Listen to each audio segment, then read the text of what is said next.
Bueno, buenas tardes a todos. Me voy a presentar, pero ya me ha presentado Manu más que mejor, así que nada. Yo vengo a contar un poco qué es Spaces, ¿vale? El año pasado en Paradigma se iniciaron una serie de líneas de innovación. En este caso, la que yo vengo a hablaros es la de IoT. Por hacer la concreción, ¿qué es Spaces? Bueno, pues en nuestro caso, recientemente, de hecho el año pasado, por junio creo que fue, nos cambiamos a un edificio nuevo y un problema que siempre teníamos es que somos una compañía que crece muy rápido y ¿qué pasa? Pues que el tema del uso de las salas es una cuestión con bastante controversia, porque pues siempre reservabas una sala, llegabas y ya estaba ocupada y pues tenías que pensar con esa persona, o estaba la sala reservada y llegabas y no había nadie y decías, joder, ¿pero por qué? Si está reservada, y cuando la cogías pues venía la persona, entonces siempre había un poco de cierta controversia. Entonces, para intentar solventar esta problemática, surgió Spaces, que es un caso de uso para centrarnos en intentar meter IoT en un caso real, que en este caso sería mejorar el uso de las salas. ¿Con qué fin? Pues principalmente con estos fines: poder reservar salas con antelación, tener un sitio donde ver sin tener que moverte del edificio, poder desde tu mismo sitio ver si, por ejemplo, la cafetería está llena, pues para qué voy a subir si no voy a tener sitio para comer. O comprobar, por ejemplo, desde nuestro propio portátil que tenemos una sala al lado, pone que está reservada y estamos viendo que no está ocupada, pues voy a ocuparla realmente y poder gestionar, sobre todo una mejor gestión de las salas, que al final cuando las empresas crecen, las salas pues es un tema que suele resultar incómodo a la hora de gestionarlo, ¿vale? Y también que nos permitía pues, que si habías reservado una sala, pues podías reservarla si ya no estabas usando. Entonces, para ello, lo que se estableció es pues intentar cómo gestionar mejor las salas. Para ello, pues nos establecimos este panel, ¿vale? Que nos permitía ver fácilmente qué salas estaban libres para reservarlas y cuáles estaban ocupadas. Y más aún también podíamos tener información de cuántas personas había en esa sala, ¿vale? Esto realmente, tú si quieres reservar una sala, pues no necesitabas esa información, pero sí que también es muy interesante de cara a una analítica posterior para ver si pues, salas pequeñas se utilizan adecuadamente o que si salas grandes se han usado por un número pequeño de personas, que salas se utilizan más, etc. Entonces, para ello pues hicimos una aplicación en la cual teníamos delante de cada sala una tablet en la que teníamos información de qué sala, de las características de la sala, de si tenía televisión, si tenía teléfono, así también de si estaba ocupada o no en ese momento, quién la había reservado, en este caso pues en rojo porque estaba en ese estado actual de reservado, y la ocupación que teníamos en el día. Y también lo que nos permitirían las tablets, que era lo que teníamos en la entrada a las salas, era el poder reservarla en ese mismo momento. Esto viene muy bien de cara a que si estás viendo un cliente a tu empresa y tienes que no tienes sala en ese momento, pues simplemente te acercabas, veías que la sala estaba disponible y en ese mismo momento podías reservarla. Y podías seleccionar pues, cuánto tiempo de reserva querías. ¿Vale? Os voy a enseñar un pequeño vídeo, espero que funcione, que es para que veáis realmente cómo es esta aplicación por dentro. Es bastante interactiva, como podéis ver. Podemos ver incluso cuando salía la gente y cuando se van. Y esto nos da una capacidad, sobre todo cuando tenemos edificios que son grandes, de poder ver desde un punto del edificio si otro punto del edificio, sin tener que movernos, está ocupado. ¿Y cómo hemos hecho esto? Pues bueno, al final la presentación la voy a centrar en dos partes, lo que sería más el mundo IoT puro, ¿vale? Y cómo trabaja los productos de Amazon con los que hemos trabajado. Y por otro lado, el procesamiento que hemos utilizado para ello. En una arquitectura IoT, para los que no los conozcáis, al final se basa en, por un lado, tenemos unos productores que suelen ser sensores de diferentes tipos, y por otro lado tenemos unos consumidores de los datos que nos generan esos sensores. En nuestro caso, para poder detectar si había gente en la sala o no, lo que hicimos fue introducir cámaras justo delante de la puerta de las salas, y con eso íbamos contabilizando el paso de la gente. Para ello teníamos como dispositivo las cámaras que nos generaban eventos de entrada y de salida. Esos eventos iban al módulo de Amazon IoT Core, ¿vale? ¿Qué es el gateway como elemento entre medias entre IoT Core y nuestros dispositivos? Hay que tener en cuenta de que no todos los dispositivos disponen, por ejemplo, de acceso a Internet o tienen suficiente capacidad de hardware para poder afrontar una serie de comunicaciones, principalmente contra el core. Entonces, en nuestro caso, por ejemplo, en Raspis no necesitamos el gateway, pero si, por ejemplo, estamos en un parking que tenemos diferentes sensores de aparcamientos, no tenemos por qué poner una Raspi en todos los sensores, simplemente metemos una Raspi para todos los sensores y recibe una única Raspi la información de todos. Y es esa única Raspi la que se conecta a Internet y nos envía la información. Por otro lado, estaría más la parte cloud, que a través de IoT Core lo que hacemos es, por un lado, ingestamos el dato en bruto y por otro lado, con ese dato hacemos analítica. Y finalmente, a través del dato almacenado y el dato analizado, lo programamos en un API que es el que se nos consume en nuestras aplicaciones. En nuestro caso de uso concreto, teníamos las cámaras por un lado y las tablets por el otro.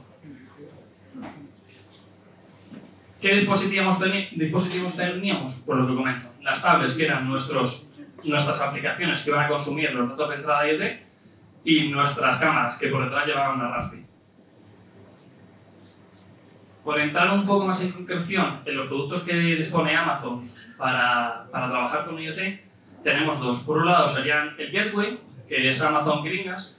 Esto lo que nos permite principalmente es lo que comentaba antes, los dispositivos que no tengan suficiente potencia, que no tengan internet, nos da una capa bastante interesante que nos afecta, por ejemplo, la seguridad. Se asegura de que la comunicación sea segura con respecto al producto de IoT Core. También nos permitía hacer funciones en función de funciones de tipo serverless. También implementa modelos de machine learning integrados, ¿vale?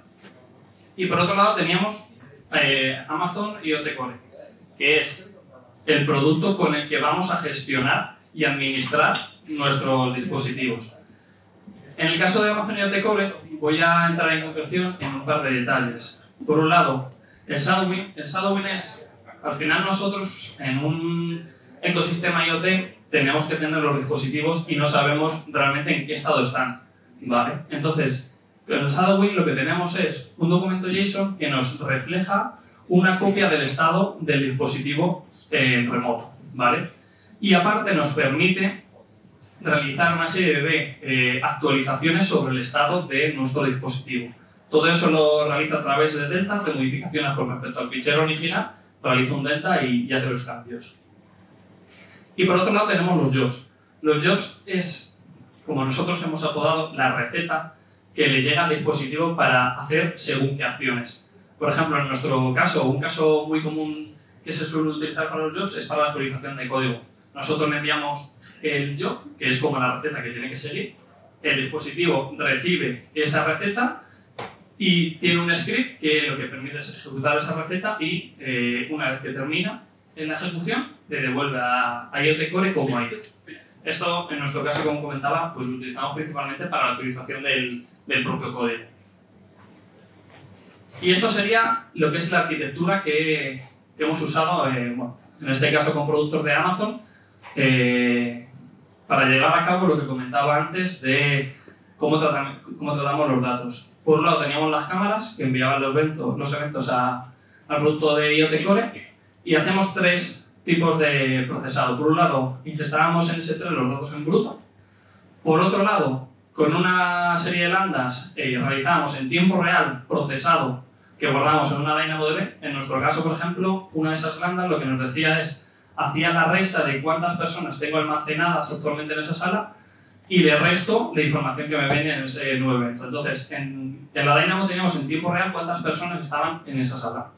Y por otro lado teníamos Kinesis, que era con el que hacíamos la ingesta para un posterior consumo de los datos para analítica. Eso sería más la parte de IoT puro. Ahora, lo que realmente a nosotros nos supuso un reto no era, no era concatenar y unir los productos de Amazon, sino la parte de los dispositivos realmente nos supuso pues un reto importante, porque teníamos que analizar gente que pasaba por una puerta y nos tenemos que transformarlo en un evento que llegaría a Amazon y a Core. Entonces, si nos ponemos a pensar, pues si estuviésemos nosotros ahí contando, pues es muy fácil, tenemos un contador y pues es sencillo, pero realmente tiene su complejidad.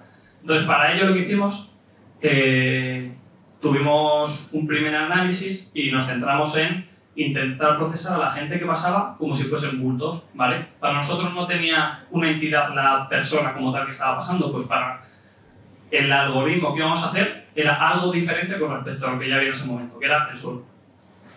Entonces, para ello, pues bueno, usamos la librería OpenCV, creo que es bastante conocida y si no la conocéis, pues os animo a trabajar con ella, que de hecho el wrapper que está hecho para Python es bastante sencillito, se pueden hacer cosas muy chulas.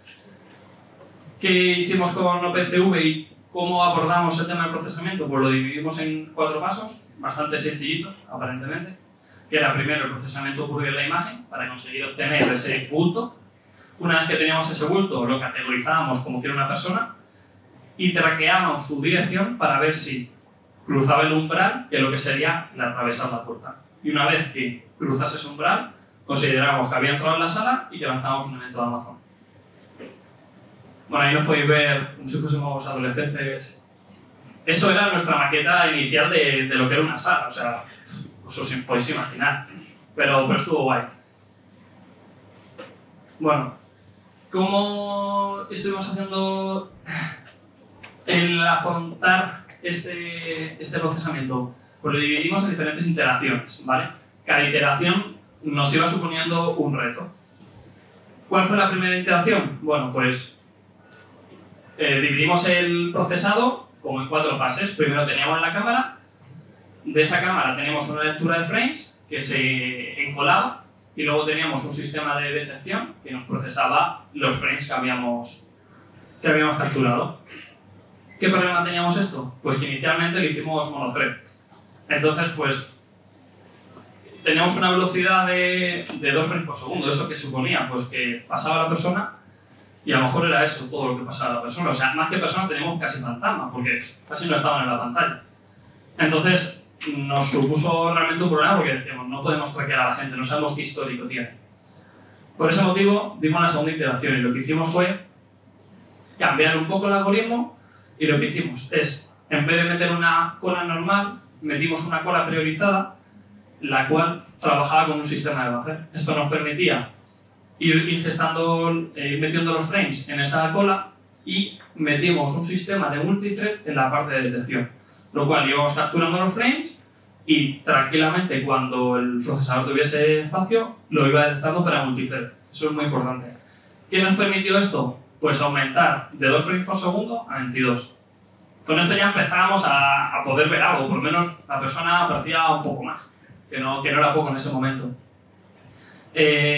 Una de las cosas más importantes que tuvimos con esto es el tema del buffer. El buffer al final determina mucho a qué velocidad vas detectando gente, porque si tienes un buffer muy grande, pues tardará mucho en detectar gente y puede que se perdiese. Y si tienes un buffer muy pequeño, al final no consigues traquear a la gente correctamente por si iba del buffer.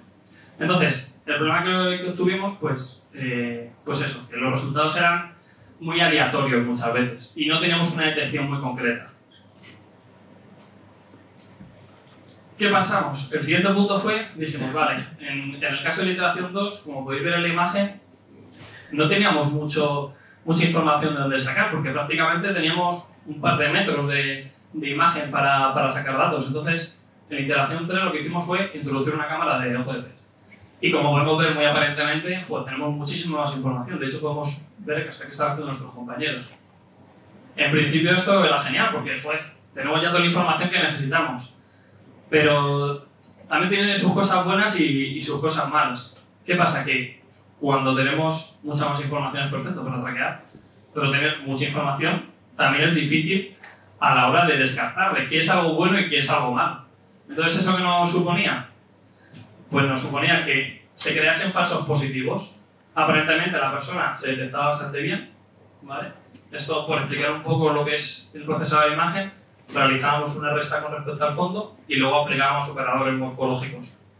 Entonces esto nos suponía que, bueno, aparentemente sí que había una buena detección, pero empezamos a tener falsos positivos.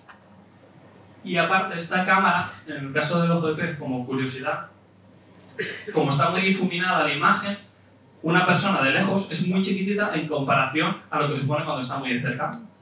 Entonces empezamos a introducir un concepto que le llamamos los babies, que es un intento de persona, que cuando viene de lejos y no es suficientemente grande, pues era un baby, luego ya pues pasó a ser persona. ¿Qué pasó con este algoritmo que teníamos y la cámara de ojo de pez? Que aún así no conseguimos una detección buena, se nos perdía mucha información, la gente a veces de repente no aparecía, teníamos saltos, entonces dijimos, vale, está claro que por bultos no nos está funcionando bien. Y para eso empezamos a utilizar YOLO. No sé si lo conocéis, pero bueno, es una librería que trabaja sobre OpenCV, ¿vale? Implementa algoritmos de Machine Learning, ¿vale? Os animo a que veáis vídeos sobre YOLO porque es súper chulo. Para ir un pelín rápido, bueno, al final lo bueno que tiene YOLO es que pues, tiene un rendimiento bastante bueno, la calidad de detección es bastante aceptable y sobre todo que tiene mucha facilidad. Estas son las diferentes versiones que dispone YOLO. ¿Qué hicimos con respecto al Machine Learning? Lo que hicimos para que aprendiese fue un aprendizaje un poco asistido. Nosotros lo que hacíamos es cogíamos 100 frames y de esos 100 frames le dábamos 1 de cada 10, ¿vale? Y le decíamos que aprendiese. Y el fin era conseguir que él nos devolviese la diferencia entre el frame 1 y el frame 10. Y esos 10 frames entre medias estaba claro que se iba a equivocar, pues solamente tenía una muestra de cada 10. Y lo que íbamos a hacer era ir corrigiendo sobre los datos que nos iba mostrando él. De manera que nosotros teníamos un inicial, él nos daba otro y lo intentábamos ir corrigiendo para que fuese aprendiendo el propio algoritmo. Para llevar a cabo esto, ¿qué hicimos? Entrenar este modelo nos llevó bastante, puesto que, bueno, si queréis datos concretos sobre el tipo de instancia que utilizamos, nos llevaba, cada entrenamiento eran 2 horas de ejecución, a una máquina que costaba $13 la hora, para que os hagáis una idea, ¿vale? Pues si queréis. Pero bueno, lo importante de estos, ¿qué nos supuso eso? Pues que realmente teníamos una detección genial, o sea, empezamos a detectar a la gente en todas las casuísticas. Pero claro, cuando metes este algoritmo en una Raspberry, pues tienes que estar con el extintor al lado por si sale ardiendo, ¿vale? Porque es bastante loco. Entonces, empezamos con una red de 32 capas. La detección era muy buena, pero cuando fuimos a meterlo en la Raspberry, no había manera. Entonces hicimos la siguiente iteración, que es, bueno, pues si no podemos ir con el book insignia de YOLO, pues vámonos a la versión más reducida. Y para eso utilizamos la versión Tiny, que de 32 redes pasa a 9. Y con este conseguimos pues, que el tiempo de procesado, que al final era lo que más nos interesaba, disminuyese, ¿vale? Y poder incluirlo dentro de una Raspberry. Entonces, con esto que obtuvimos, vale, pues teníamos una cámara de ojo de pez que nos daba bastante información, metíamos un algoritmo de Machine Learning, nos reconocía a la gente, pero aún así tardábamos mucho, aunque daba un buen reconocimiento, tardábamos mucho en reconocer a la gente. Entonces, esto es tiempo real, esto es lo que no captes se te va. Y eso siempre ha sido un problema para este proyecto, puesto que las Raspberry pues, no son muy potentes.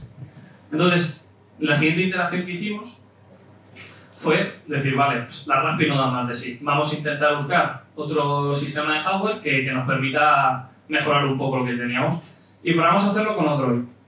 Pues no hubo éxito. Realmente, el problema que tenía Odroid es que era más potente, pero las librerías que tenía implementadas pues estaban mucho mejor implementadas, disponibles en Raspberry eran mejores. Entonces, pues volvimos a la Raspberry y dijimos, vale, vamos a darle otra vuelta, a ver.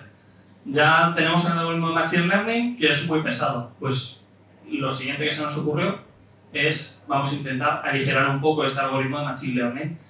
Y lo que hicimos fue que en vez de que estuviese todo el rato procesando, hicimos que nos procesase un frame, ¿vale? Y el resto, porque creamos lo que aquí llamamos agrupación, cogíamos un primer frame, ¿vale? Y los 5 siguientes utilizamos la librería de Git, que él ya se encargaba de ver dónde estaban esa siguiente cajita, ¿vale? Con esto mejoramos bastante nuestro algoritmo. El problema es que no estábamos obteniendo un consumo bueno de CPU, porque al final estaba al 60% y realmente teníamos un 40% que podíamos seguir apurando, porque al final lo que nos primaba era eso, tener mucho más procesado en tiempo real, ¿vale? Entonces, ¿qué hicimos? Pues lo que hicimos fue separar la agrupación para meterle una capa más de detección, ¿vale? Entonces, pasábamos de la lectura de frames, luego agrupábamos los frames de cada 5, puesto que solamente uno era real por el algoritmo de Machine Learning, y luego agrupábamos los diferentes grupos. ¿Cuál fue la siguiente iteración? Vale, dijimos, vale, en principio va bien, pero seguimos siendo muy lentos. Y metimos el multithread, que anteriormente ya habíamos metido en nuestro primer algoritmo, pero pues hasta ese momento no nos dimos cuenta que iba a ser la solución. Principalmente, porque como comentaba en transparencias anteriores, solamente se estaba utilizando el 60% de una Raspberry que bueno, que tenemos que intentar ahí achucharlo un poquito más. Entonces metimos más capas entre medias para la detección de grupos y la agrupación previa y a través del sistema multithread la detección de grupos. Última iteración.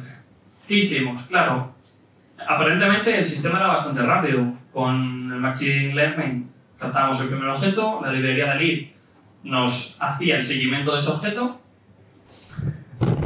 pero nos encontramos con un problema. Lo que os comenté antes del buffer que metíamos en las listas priorizadas nos estaba molestando bastante, porque cuando la Raspberry estaba llena de... o sea, el procesador estaba lleno, iba muy lento. Entonces, cuando establecimos un tamaño fijo de buffer, nunca era correcto. Entonces, al no ser correcto al no establecer, no llegamos a conseguir un tamaño de buffer que realmente fuese, que se adaptase a todas nuestras necesidades, realmente, porque pues había veces que, como comentaba, el procesador estaba tranquilo y podía procesar más frames, pero otras veces estaba más lleno y no podía con tanto. Entonces lo que hicimos fue un throttling en la agrupación. ¿Esto qué nos permitía? Pues que en función de cómo estuviese el sistema procesando, cuánto he cargado, íbamos adaptando el buffer. De manera que si el buffer estaba muy lleno, intentaba conseguir coger grupos más grandes de frame. Si el buffer estaba muy vacío, cogía más chiquititos. ¿Cuál es nuestra situación actual? Pues lo que hicimos fue meter más. Al final incidimos mucho en la capa multithread. Fue un tema complicado en este caso en Python, porque cuando empezamos a meter muchas listas priorizadas, llegaba un momento que de cara al procesador nos interesaba definirle qué prioridad queremos. Que, por ejemplo, en nuestro caso era mucho más importante tener prioridad de cara a asistir esta primera cola antes que la última. Nos dimos cuenta que eso, uno de mis compañeros que era muy pro Java me echó muy en cara que esto en Java no pasaba, que en Python no se podían dar prioridad a las colas y bueno, estuvimos ahí. ¿Pero qué conseguimos? Pues ahí podéis ver un vídeo de que realmente conseguíamos bastante buen resultado. ¿Pero por qué obteníamos tan buen resultado? Porque nos centramos, en el caso del algoritmo de Machine Learning, en una situación muy concreta. ¿Por qué? Porque nos dimos cuenta que si entrenábamos el modelo para todas las situaciones del mundo posibles, pues al final teníamos que tener un pool muy grande de datos y principalmente que con la versión reducida que teníamos que meter en nuestra Raspberry no iba a poder ser. Entonces se decidió usar un caso concreto, en este caso es la entrada a un Office, como único caso de uso para entrenar al modelo y ir mejorando e iterando para conseguirlo. Y como podéis ver, pues la verdad es que la detección es bastante buena.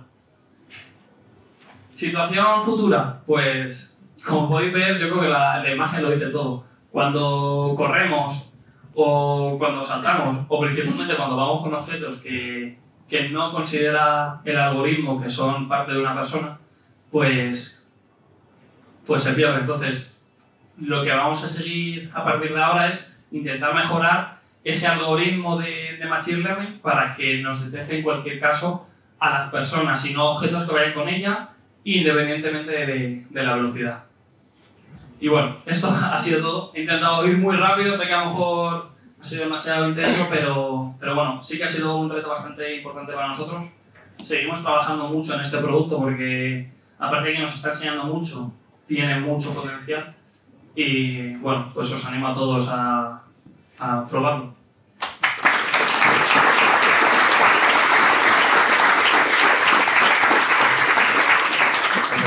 Tenemos tiempo para un par de preguntas. Si alguien tiene alguna, que levante la mano y le pasamos el micro.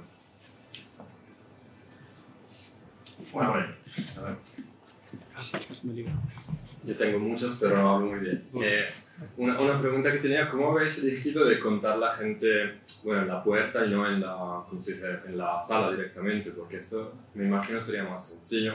O, por ejemplo, también que lo que sería más sencillo para un minimum viable product, tener como solo un sensor de movimiento y sin cámara. O sea, un poco las decisiones para elegir tecnología. Gracias. Sí.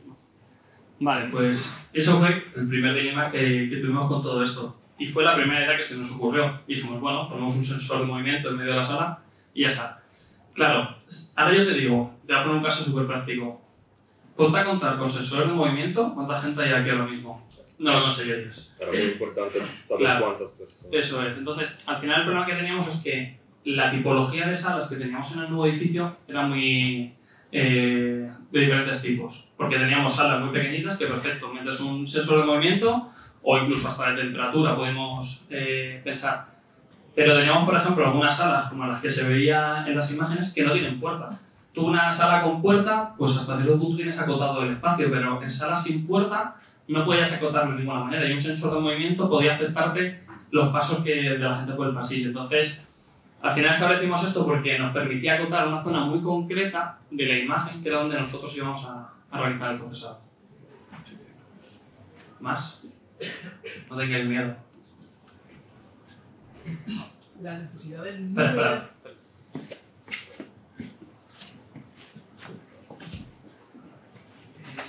la necesidad del número de gente dentro de la sala era una prioridad. No se podía solo con hay gente. Por temas de igual de incendios o así. Vale. El tema de esto se juntan varias cosas. Al final, bajo mi opinión, lo que busca el mundo IoT es intentar conseguir la mayor información posible. El que estuviese ocupado o no, podríamos saberlo prácticamente con un interruptor. El interruptor de la luz, pues no siempre podría cumplirse, pero tendríamos ese true or false de está encendido, está apagado. No nos valía porque necesitábamos, uno de los principales usos que le dimos a esto, por ejemplo, era, pues, es un edificio de 4 plantas y la cafetería está arriba del todo. Una persona que tiene que ver si arriba, pues no nos valía con está ocupado o no, es, oye, necesito saber si en la cafetería hay 2 personas o hay 400. Eso era el principal uso que le teníamos que dar.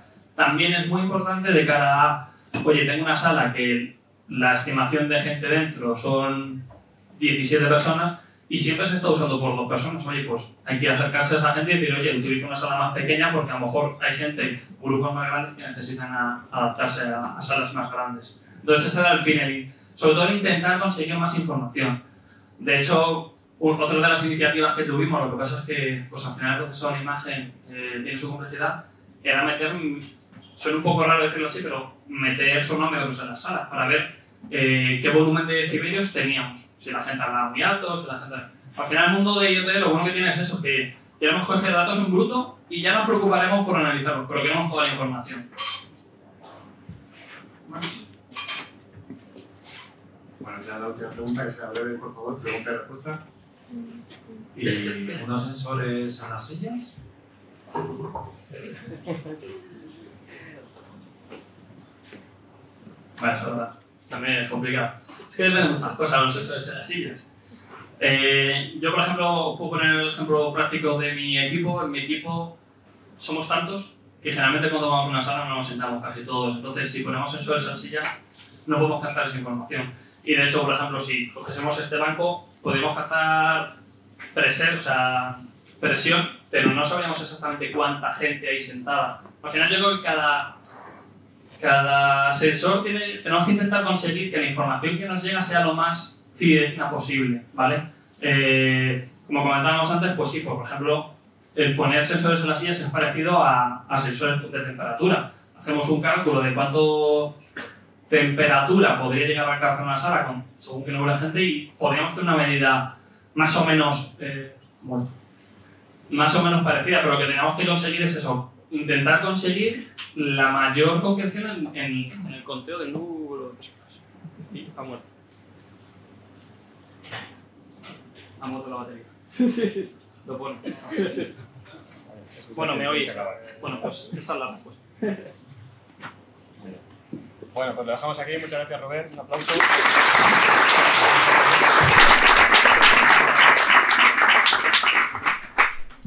Buenas tardes. Pues como ha comentado Manuel, voy a hacer una presentación sobre uso de MicroPython un poco externo a lo común, fuera del Big Data, fuera de inteligencia artificial, fuera de Django, página web, etc. Este es más o menos el índice que va a seguir la presentación. Primero os quería presentar la versión, entre comillas, de Django que se está utilizando, en temas de robótica, espacio, sistemas embebidos, etc.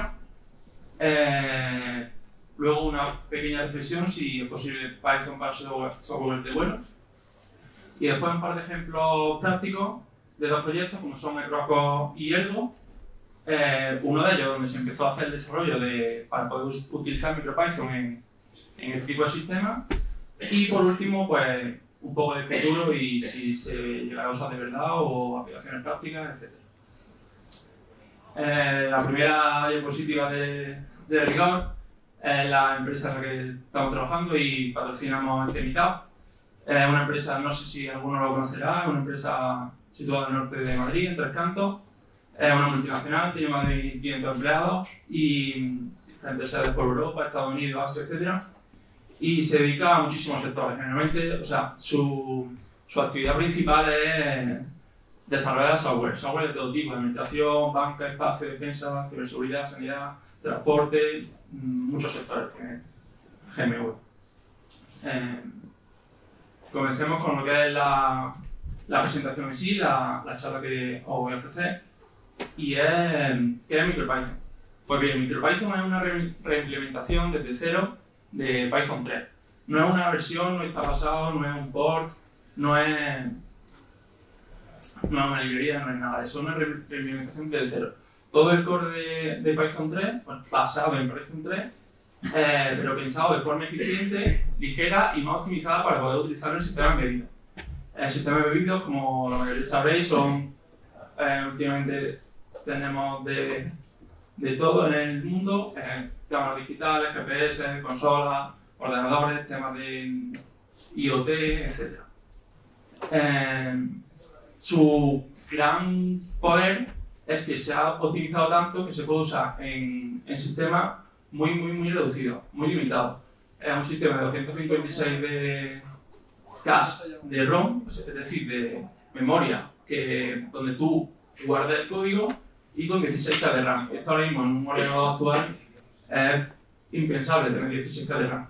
Pero hay muchos microprocesadores, muchos temas de sensores, etcétera, que están tan limitados y es posible empezar a utilizar Python en este tipo de sistemas. ¿Se puede usar para robótica, espacio, sistemas embebidos, sistemas muy limitados? Sí.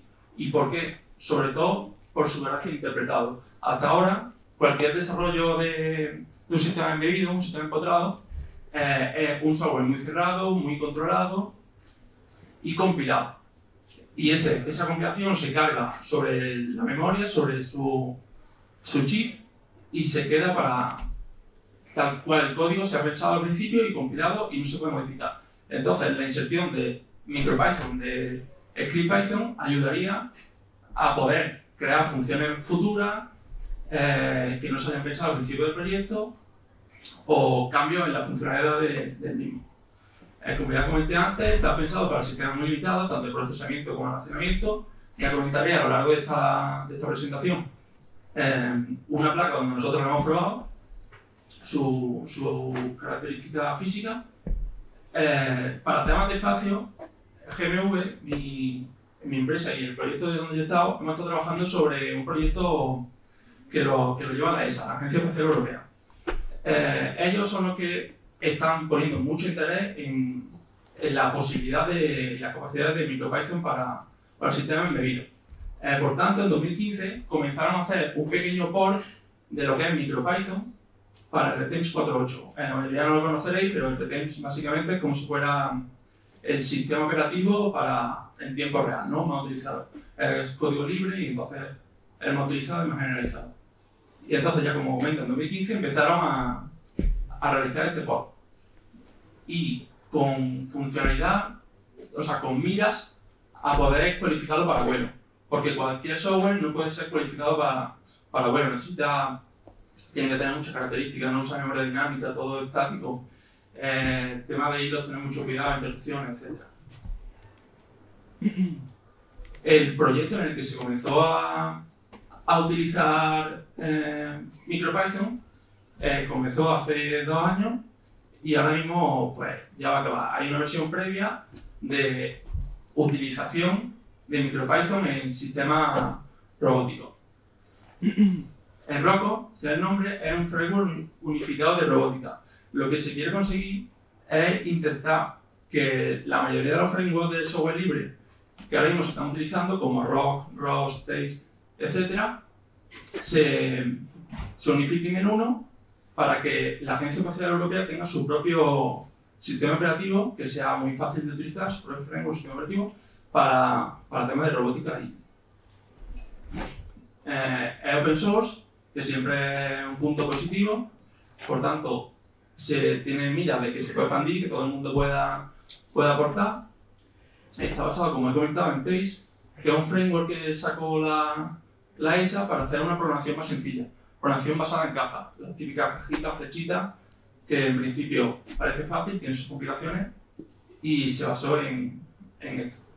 Y después, en este proyecto, hemos creado una librería de push, que es de servicio, de transmisión con comunicación con el robot mediante paquetes, mandar telemetría, recibir telecomandos, donde se pueden gestionar eventos, parámetros de a bordo, funciones críticas que tenga el robot, cualquier tema de telemetría, si quiere saber el estado de la batería, o eventos de si se ha chocado, cualquier evento que pueda tener un robot, ya sea aquí presencial o ya lo tengamos en Marte, en la Luna, etc. ¿Dónde entra MicroPython en este proyecto, en esta librería? Hay un servicio de esta librería que básicamente se encarga de generar procedimientos a bordo del robot, el rover o la nave que es el satélite. Entonces, MicroPython, para un usuario que simplemente va a utilizar estos scripts, él crea un script en tierra, lo envía al satélite o al robot o la máquina que quiera, con una especie de compilación, que no es compilación, básicamente el script se pasa a esa decimal y ya a bordo se interpreta. ¿Y por qué se va a usar? O sea, se va a usar. Se puede empezar a usar una forma diferente a la que se ha usado de toda la vida, de un software súper controlado, cerrado. Pues básicamente aquí pongo 4 razones. Habrá más, pero estas son las 4 que yo defiendo. La primera es el abaratamiento de costes del proyecto. Un proyecto, al principio, como el flujo clásico de un proyecto, es un análisis de requisitos con el usuario, definición del problema, etc. Ya una vez está todo definido, se empieza la modificación y la fase de test. Y por último, en temas de espacio, lo que se tiene que hacer siempre es una cualificación. Como ya comenté antes, no cualquier software, no cualquier código puede ser validado para usarse. Y al tener este flujo, se puede abaratar el costo de un proyecto porque si se usa un sistema que permita enviar código Python a un intérprete ya cualificado, ese código nuevo que se envíe, esa funcionalidad nueva que se piense, una vez tenemos un satélite en órbita que ya no podemos tocarlo físicamente, ya no haría falta cualificarlo porque toda la base que va por debajo ya está cualificada. MicroPython también puede ser muy útil el OSP, en este caso de servicio, para utilizarlo con código que solo se va a utilizar una vez. Como pongo aquí bajo, código de configuración. Cualquier sistema necesita definir sus parámetros, tener tablas de configuración, no sé, cualquier cosa que pueda tener inicialización de registros, muchos dispositivos de entrada salida, de diferentes usos de comunicación, etc. Y todo ese código de configuración que siempre se realiza justo al arrancar un software y ya no se va a utilizar más, pues todo ese código se podría estar sobre un script MicroPython en el servicio de los OSP que he comentado y borrarlo una vez se haya ejecutado, o sobreescribirlo con otro código que se mande desde tierra, con otra funcionalidad nueva, cualquier flujo de datos, cualquier servicio. Y por último, que es lo que se está usando ahora mismo en estos proyectos que voy a comentar en esta presentación, es añadir autonomía. Añadir autonomía creando script con funcionalidades ya definidas, pero haciendo flujo de datos de, por ejemplo, yo envío un robot a X posición y con diferentes if, diferentes búsquedas, diferentes cosas, un script normal de Python, pues ya le iría añadiendo autonomía de forma muy fácil. Y esa autonomía, como he comentado, no hace falta definirla al principio del proyecto. Se puede ir pensando y analizando a medida que va transcurriendo y tanto cuando el satélite lo tenga en órbita y no pueda acceder a él. Para esto, para usar MicroPython, como he comentado, se utiliza un servicio llamado OSP. Este servicio básicamente consta de tres partes. Nosotros lo hemos dividido en tres partes. La principal es el motor de OSP, que lo que se encarga es de darte la interfaz por telecomando mandado desde tierra a un satélite para tanto la carga, la descarga, la inicialización, parada o incluso un estado de interrupción o aborto del propio script. También ofrecemos en esta librería una serie de funciones de usuario que se puedan comunicar con el resto de la librería y el resto del software de aplicación que tenga el robot. Y para esto hemos creado una especie de wrapper, ya que MicroPython obviamente es un código Python y toda la librería, todo el código del sistema embebido siempre, o casi siempre, está escrito en C. Pues entonces, ese wrapper que te ofrece MicroPython lo hemos utilizado para poder llamar funciones del software de aplicación, perdón, del satélite desde Python. Durante la creación de este motor de OSP y wrapper, etc., nos encontramos diferentes problemas. Uno de ellos, el principal, fue que había un requisito del proyecto que lo que queríamos era tener múltiples instancias de intérprete MicroPython cuando tengamos un satélite volando. Esto nos costó ya que el código de core de MicroPython solo permite una instancia. Lo que intentamos fue replicar toda la memoria que utilizaba MicroPython internamente escrita en C, creando un vector, perdón, de la estructura tanto del heap como del stack. Ya sabéis que cuando tú vas creando objetos MicroPython se van almacenando en el heap o en el stack según el tipo de objeto Python, pero aquí en sistemas embebidos, como ya comenté antes, todo tiene que ser memoria estática, no puede haber nada de memoria dinámica, todo tiene que estar súper controlado. Entonces, tanto el heap como el stack están prefijados. Tú, por ejemplo, en MicroPython, antes de compilarlo, tienes una serie de parámetros de configuración donde defines cuántos objetos vas a poder crear. Y con esa compilación, pues tú dices, voy a crear 100 objetos y nunca vas a poder crear más de 100 objetos. Ya que, como he comentado, están prefijados. Un problema muy grave, pero que en realidad no supone tanto, es que ejecutar acciones dentro de MicroPython, según una presentación de la ESA cuando comenzaron a hacer el port, es 100 veces más lento que ejecutarlo en C. Aquí arriba tenemos un pequeño GIF de un simulador del robot que estábamos utilizando para hacer los test con MicroPython. Ahora pondré el robot de verdad y os comentaré lo que intentamos.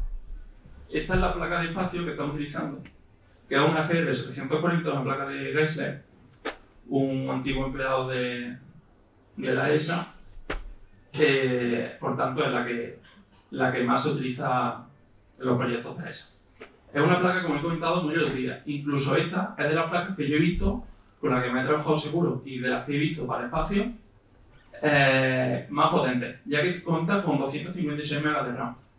Muy pocas he visto así. Es más, ahora en el proyecto que estoy actualmente trabajando, contamos con 128 MB de ese RAM, y donde subimos el código en memoria de EEPROM, ahora mismo solo tenemos 4 MB de RAM. Y un código de 4 MB de RAM en cualquier aplicación que no sea típica de software embebido es prácticamente impensable. Esta placa también cuenta con uno de los procesadores más potentes ahora mismo que se están usando, que son 4 León 4, que es una arquitectura Spark, no es la arquitectura típica que estamos acostumbrados de x86 o 64 bits, y va a una velocidad de 250 MHz, que tampoco son los valores que estamos acostumbrados en un ordenador normal y corriente. Y cuenta con muchísimos puertos de entrada-salida, SpaceWire, que es el más utilizado, que es una especie de fibra óptica, pero muy orientada al espacio. También tiene las clásicas salidas de Ethernet, pero todo solo para debug, puertos UART, serie, etc. No sé si va a funcionar. No parece.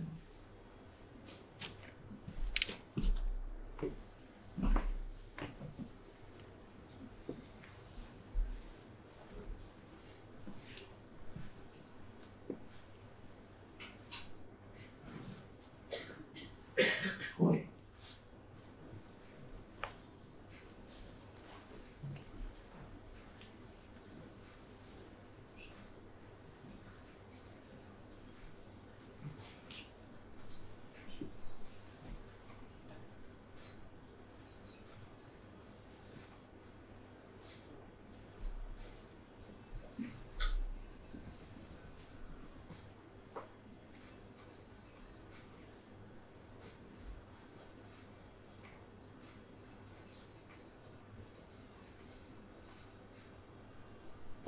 Bueno, sí, ya explico. En este vídeo se ve como un robot que ahora mismo estamos manejando mediante MicroPython. Todo el software que va por debajo, que controla los motores, controla la fuerza, controla la posición a la que va, etcétera, está escrito en C. Pero lo que se escribe desde MicroPython es lo que viene siendo la lógica que tiene que seguir este robot. Este es un código muy sencillo. Simplemente lo que hacía, lo mandábamos a X posiciones, lo que el salen 3, y con la cámara que tiene en la punta del brazo robótico iba echando capturas, o sea, fotos. La lógica que introducimos fue que aquí íbamos mezclando varios VCP con el requisito que comenté antes, que necesitábamos más de un intérprete a bordo.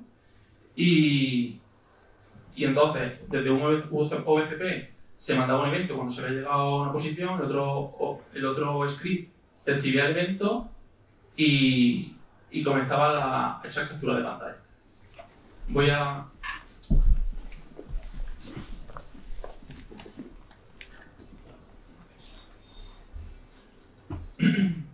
aquí estamos viendo el código. Como podéis ver, es código completamente Python, no hay nada raro, es Python 3, se puede incluso hacer print con el típico paréntesis de Python 3. Y estos print, en principio, no se van a utilizar en una misión real, pero nosotros para hacer depuración nos vale, porque estamos conectados directamente a la placa. Este es un script muy sencillo. Simplemente hacíamos una espera para que se cargase todo bien, todo el registro, etc. Limpiábamos el buffer de eventos y activábamos un OVCP, que un OVCP, como ya he comentado, es un script Python. Una vez activado, el otro OVCP, no tengo aquí el código, pero ya se ejecutaba, y este OVCP simplemente se disponía a esperar a que funcionase. Que ahí es donde añadimos la integración entre los OVCP, que fue uno de los problemas que más nos costó, porque tuvimos que cambiar la implementación hecha en el core de Python. Un problema muy importante de MicroPython, como podréis entender, ya que hay muchas librerías que se utilizan en Python para cualquier cosa, para cosas de matemática, gráfica, etc., nosotros no podemos utilizar nada, no se puede utilizar ningún import. Todas las librerías que utilicemos las tenemos que implementar nosotros en C y hacer la función wrapper para poder llamar esa función en C desde Python. Aquí tenemos, en el cuadro de abajo, tenemos otras pocas funciones, en este caso long wait, para esperar eventos, para enseñar un poquito la API que está operativa ahora mismo en este motor de VC. Como ya comenté, aquí tenemos el wrapper de C, que aquí lo que estamos definiendo es una función C con un nombre getThreadFromID, que es la que, si os acordáis, bueno, perdón, está aquí, pero un momento, me he equivocado, pero bueno. Aquí estamos creando un wrapper, una función que luego se va a poder llamar desde Python, que aquí estamos viendo la llamada, perdón, y ya está ejecutando código C, completamente C, obviamente con la sintaxis C, llamando objetos de la propia librería nuestra, de nuestro software de aplicación del propio sistema encontrado, y llamando a funciones de nuestra API también interna de la librería. Este nombre ya que definamos aquí, según esta sintaxis, se inventó MicroPython para generar módulos, la podemos llamar ya desde el código Python. Aquí hemos generado otra capa más de abstracción para el usuario final que utiliza los scripts de OCP, donde llama a estas funciones del wrapper. Entonces el usuario simplemente tiene funciones mucho más sencillas y ya toda la complejidad, todas las cosas, como he comentado, que hay que cualificar, que hay que tener mucho cuidado para software de vuelo, ya están escritas en C y esto ya está cualificado antes de desarrollar todo el script de funcionalidad que se le quiera añadir. El siguiente proyecto es Ergo, es otro proyecto que también se llevó desde GMV, otro proyecto que estaba comprendido dentro del mismo grupo de proyectos, también de la ESA, y este proyecto, su función principal era, igual que el nuestro, era crear una especie de framework sistema operativo común. Este proyecto se basaba en crear autonomía para robots. Aquí hay un pequeño trozo de código que ellos usaban de un script MicroPython, donde lo mismo, una serie de print y una serie de llamadas a unos wrappers por debajo. Que esos wrappers ya sí estaban escritos en C y eran lo que estaba controlado. Aquí este es el robot que estamos utilizando, estas son las instalaciones de GMV, donde se simula un brazo robótico anclado a un satélite o a un rover que va cogiendo cajas de un punto y la va soltando en otro. Aquí vemos la función tryPick, que lo que intenta es coger una caja, la caja 2 de un slot, y tryDrop, que es soltar la caja 2 en el slot 8. Ahora,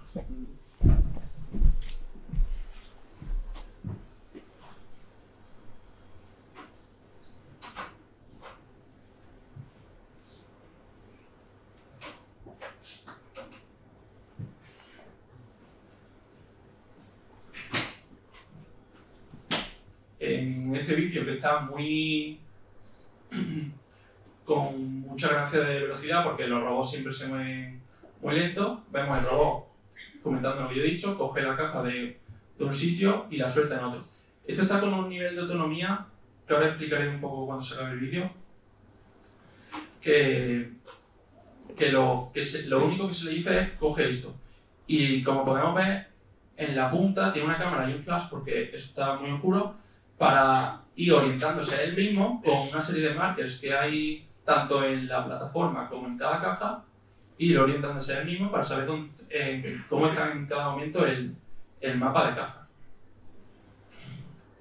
Y va cogiendo caja de una posición, la va soltando en otra. En este caso, el script que se hizo fue cambiar lo que hemos visto antes, poner una caja de un sitio a otro. Y él solo, con el grado de autonomía que se le implementa a este robot, ya hizo el cambio automáticamente. Ya que necesitaba una caja que ve aquí arriba, bajarla ahí abajo.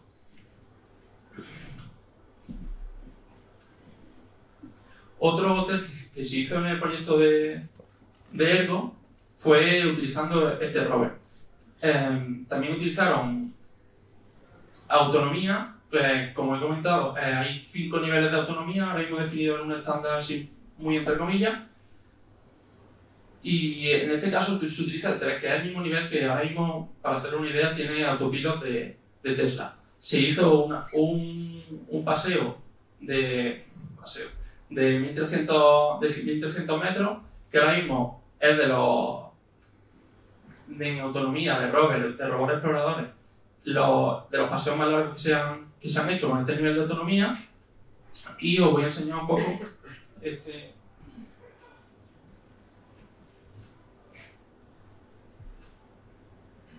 También está aumentado, como aparece arriba a la derecha, por 30, porque estos robots espaciales van a unos... Este test de 1.300 metros se hizo a 5 centímetros por segundo, con una velocidad muy lenta. Y como estáis viendo, las ruedas son especiales, no son las ruedas que se utilizarían aquí, ya que en el espacio no puede haber cámaras de aire. Y ahí, en el brazo, está haciendo lo mismo, coger una caja, aunque en este caso no tiene caja, y ponerla en otro sitio. Ya para acabar, pues me gustaría comentar dónde se va a seguir utilizando y posibles aplicaciones que puede tener MicroPython. Ahora mismo, en los proyectos internos en los que estamos, tanto de Robot como Ergo, tiene una serie de continuación ahora en los segundos proyectos Pera, que es como el marco que lo engloba, donde se va a seguir desarrollando y manteniendo este motor de UFP para poder escribir MicroPython en satélite. También la ESA está trabajando ahora mismo muy duro en poder cualificar el motor, ya que ahora mismo no se podría...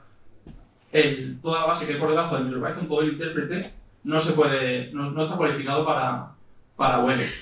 Aplicaciones muy útiles de MicroPython que puede haber en el mundo real, como lo ha contado antes Rubén, puede ser cualquier cosa de IoT, de Internet de las cosas, ya que se pueden comprar muchos dispositivos muy pequeños, muy reducidos, que pueden ser muy accesibles para todo el mundo, ya que MicroPython yo creo que Python es uno de los lenguajes más sencillos de utilizar y que cada vez se está dando más a conocer.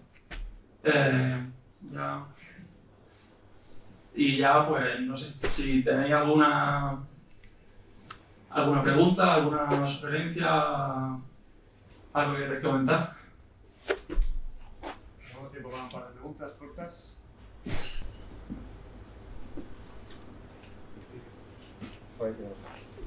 Tema de gestión de hilos. Déjale el micro, por favor, para que lo oigamos todo. La pregunta es, ¿cómo ha mejorado la gestión de hilos de Python respecto a MicroPython? Como he comentado, no se puede utilizar ninguna especie de import, no se puede utilizar nada que no implementemos nosotros mismos por debajo. Si nosotros podemos implementar hilos por requisito del proyecto, que generalmente no se suelen usar hilos porque ahora mismo sí que esta placa que he comentado tiene 4 procesadores, pero generalmente simplemente un procesador, entonces no se suelen utilizar hilos. Y entonces, por tanto, la versión actual del motor de MicroPython que estamos utilizando no se puede utilizar ningún tipo de hilo. No me he enterado bien de la ventaja real de usar MicroPython en lugar de usar C, porque en realidad creo que estáis usando C y en cuanto al acercamiento al hardware es más fácil en C, es más rápido, más versátil. Y lo único que veo es la ventaja de reprogramación, pero a veces se puede hacer en C en la reprogramación de la clase. Sí. O sea, sí se podría hacer una reprogramación en C porque básicamente tiene, como os he comentado, tiene una memoria flash, una memoria no volátil, donde tú le cargas el código, reinicias, haces lo que sea y vuelve a tener el código nuevo. Pero no es lo mismo tener una interpretación, un intérprete a bordo que pueda hacer cualquier funcionalidad que un código que tengas que volver a recompilar dentro de cero. Aquí he puesto 4 puntos como el proceso de análisis, diseño, test y cualificación del software entero, que no habría que volverlo a hacer porque tú ya tienes toda la base de software cualificado, tú ya tienes cualificado, tú ya puedes meter cualquier cosa de cualquier script MicroPython para añadir funcionalidad nueva, que ya esté. Si es verdad lo que me comenta, que ya está todo hecho en C, o sea, MicroPython no va a añadir nada nuevo. Todo lo que va a interactuar con el hardware, con los servicios de entrada y salida, todo va a ser en C. Pero todo el tema de autonomía, sobre todo se está utilizando mucho autonomía para meter, porque es muy fácil añadir, mandar un telecomando con un ficherito donde metas tu script de autonomía. Si pasa esto, si me quedo sin batería, lo que sea, que se puede hacer en C, efectivamente. Pero a lo mejor si quieres añadir nuevos parámetros, quieres chequear cualquier cosa, al final estás utilizando un código que lo puedes enviar web. O sea, básicamente lo más importante es que esté interpretado, aunque parezca que no.